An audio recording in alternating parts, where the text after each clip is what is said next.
Well, you know, I was not born and raised on the Eastern Shore. I was born and raised up in southeastern Pennsylvania, but my mother's family is from Easton.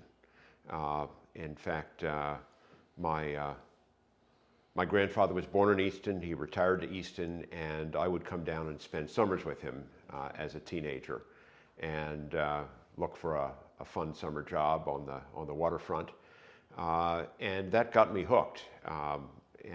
So I'm here. I'm among cousins. I've got family roots on my mother's side going back to the 1660s and the 1680s in a few different branches.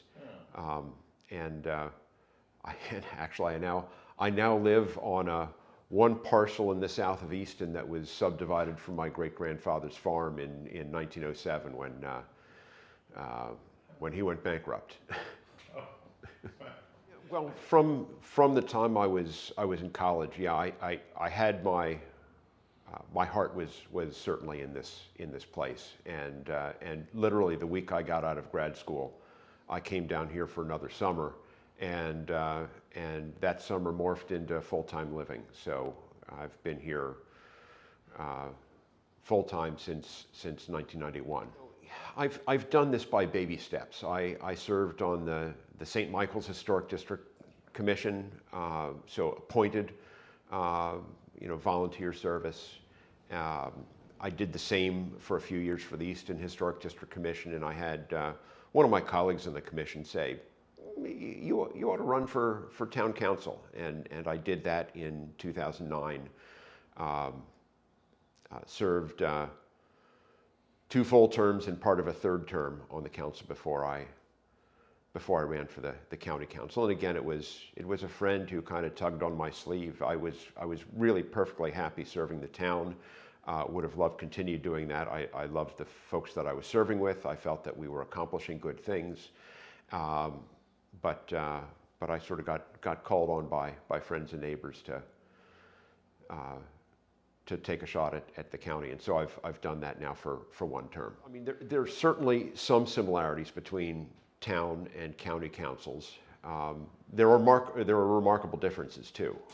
The town has the traditional separation of powers. The mayor is the executive, the council is the legislative branch. But in the county council, the 5-person council is both the executive and legislative branch. We don't have an elected county executive in Talbot, and so that administrative function certainly takes more time, and you've got to deliberate. You don't have one person calling the shots and giving the direction. You need a consensus of at least 3 people to give direction to staff. I'm trying to think of the controversies that were part of your Easton tenure. I think one of them was the Avalon, actually. Yes. But when you compare that to what you all at the county level have gone through, it's quite a different scale, isn't it? It is, and I'm proud of what we accomplished. When we had the opportunity to put the title to the Avalon in the hands of the Avalon Foundation that has been running it for years and years, and so successfully, we rose to that occasion. We made that possible, and I'm proud that we did. But yes, and up till that point, I think that was the record for how full my inbox got. But yes, on the county level, I think there are some issues that have exceeded that several times over. What motivated me for the town council and is the same thing that motivated me for the county council, which was growth and development issues. In the early 2000s, this was in the midst of the housing boom, I was concerned about the pace of growth and will Easton retain its small town character? And I wanted to reshape that vision, and we did with a new comprehensive plan. And my motivation for running for the county council is exactly the same. I want to see us supporting our municipalities, directing our growth into our municipalities, and preserving open space where we value that. It's the character of this county is it's a valuable economic asset. It lures people here, people to live here, people to tour here, and that tourism economy is, it's certainly not all that Talbot County is about, but it's an important piece of the puzzle. What stands out above all other things is broadband. The initiative to extend broadband to every rural address in this county, and we're not there. We funded 92% of that, of the unserved and underserved addresses. And we're looking for the funding for those remaining. We have a chance to be the first county in the United States to have broadband access to every single address. I want to win that race. I want to get there. And when I first ran when I first filed to run for county council, that wasn't on my radar screen. I live in town. I've got great internet service. But a lot of our friends out in Cordova, in other rural parts of the county do not have anything, have any good, and what options they have are expensive. And so I heard from some friends and colleagues who said, you need to pay attention to this. And I'm proud that we did, that we put the RFP out, that we considered a couple of options, and that we settled on Eastern Utilities, which has been a great partner, which landed that $13 million in federal funding, which found some additional state funding to close the gap. We've now put some ARPA, American Rescue Plan Act funds into it.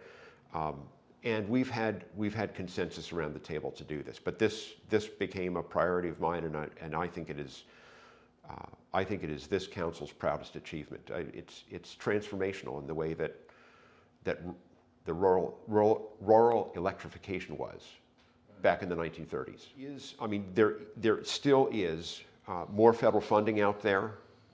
There still is more state funding out there. Cecil County, we saw just landed a nice state funding package for rural broadband.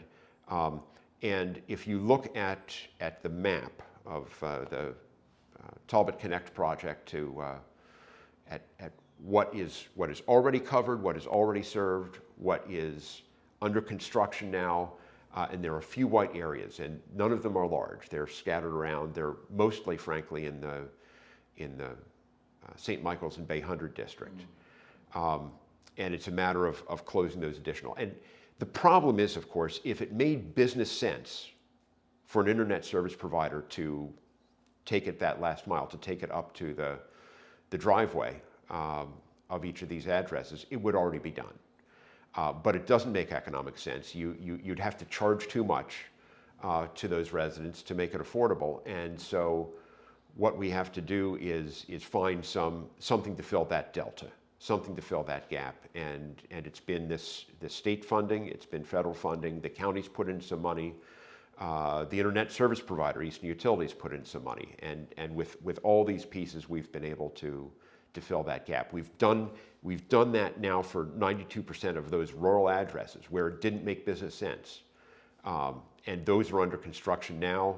In the next couple of years, in the next few years, we're going to have that availability to everybody, affordable and quality internet. And I'm determined that we find it for those remaining addresses. I'm hopeful, frankly, that once we complete this project, that we can actually encourage not just one service provider to every address, but that we can actually get some competition going, which, of course, when you can achieve that, that always serves the customer's interests. I'm proud of what we've done with parks, with some investment in the Oxford Community Park, in some of the landings. I think that there's some hope that we will have additional recreational opportunities. Frankly, we're looking at one right next to the old Cambridge Bridge, the Bill Burton State Park, and now we're trying to work with the state to develop that. There's so little waterfront that's accessible to people, to citizens, and despite the fact that we have so much waterfront in Talbot County. That I think it's been a, you know, it's a smaller scale win than broadband, but it's important nonetheless. We've done some important investment in roads infrastructure, and these are tough to keep up with. I'm proud of the fact that we have stepped up to the plate to compensate our county employees broadly and our sheriff's deputies in particular and emergency services by providing them a better retirement package and increasing the starting pay.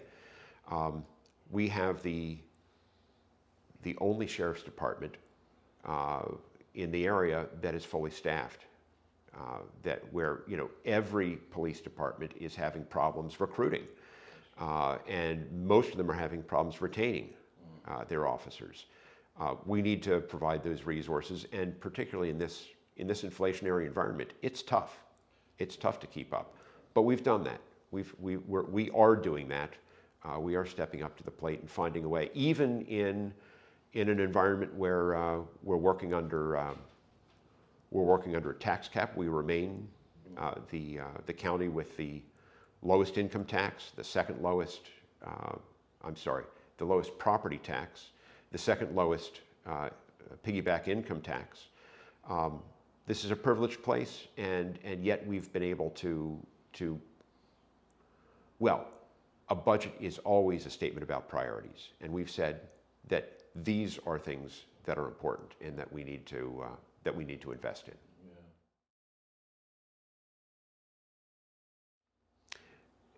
My motivation remains just the same as it was 4 years ago. It's first and foremost about land use planning issues, about preserving open space. It's one of those things that you can't take your eye off of. If that gets away from you, you can't undo that. But finishing up broadband is a pretty important thing to me too. Getting those last addresses with affordable broadband. We've got more work to do in supporting public safety. We've got more work to do in other things, but those are the big two for me. Is preserving rural character and spreading rural broadband. The price we pay for being such a wonderful place to live is that people will be seeking to live here. Absolutely. And trying to find that balance is a real challenge.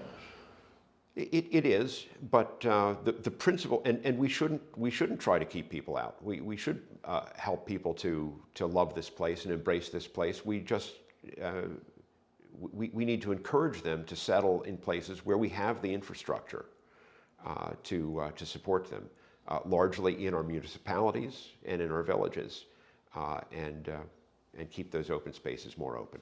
You asked about disappointments, and I guess my biggest disappointment with this past council is the rancor, is the tension among the council members and to some extent directed at the council.